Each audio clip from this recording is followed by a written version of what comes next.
In this video, we will discuss creating alignments using the PI method.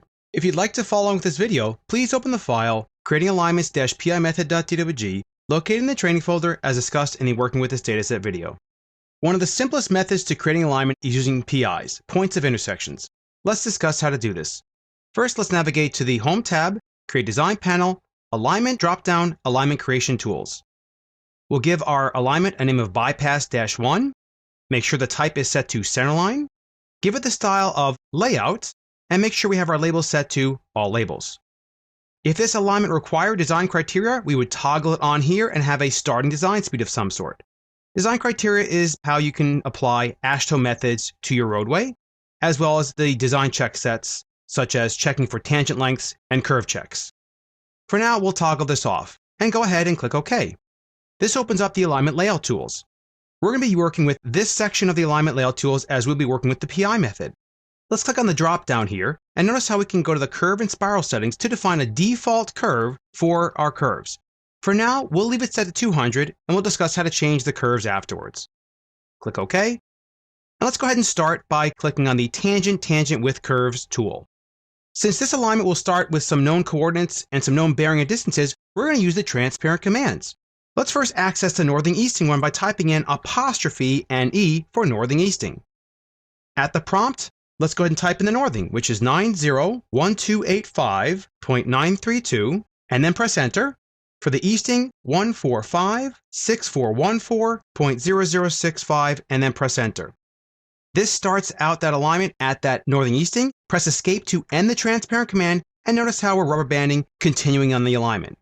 Some circles have been provided for you to define the additional PIs. Let's go ahead and just snap to them using center snap. Notice how the default radius is being applied to this. Now for this next point, we actually want to tie into a known northing easting for the existing roadway centerline.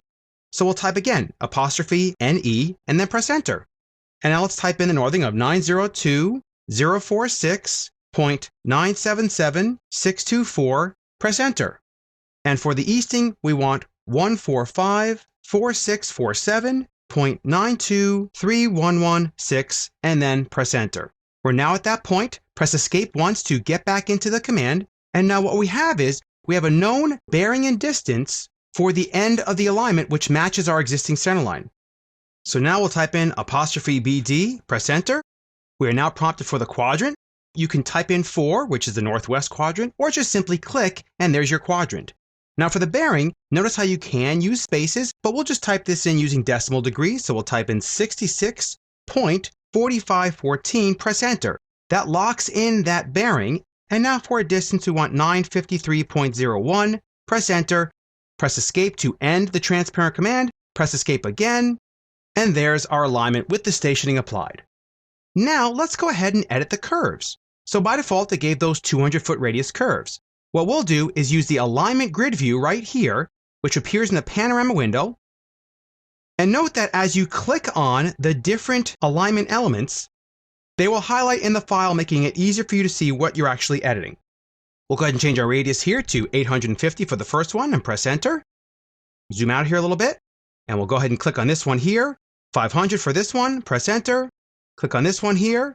This one also will be 500, press enter. And then for the last curve here, this should be a value of 700 feet and press enter. Don't forget, if you also need to make any edits, you can use the grip editing, and depending on how we created this, of course in this case, this was with the PI method, we will get specific grips to allow it to stretch those different horizontal elements based upon the constraints that were used to create them. In this case, these are free curves because we use the PI method.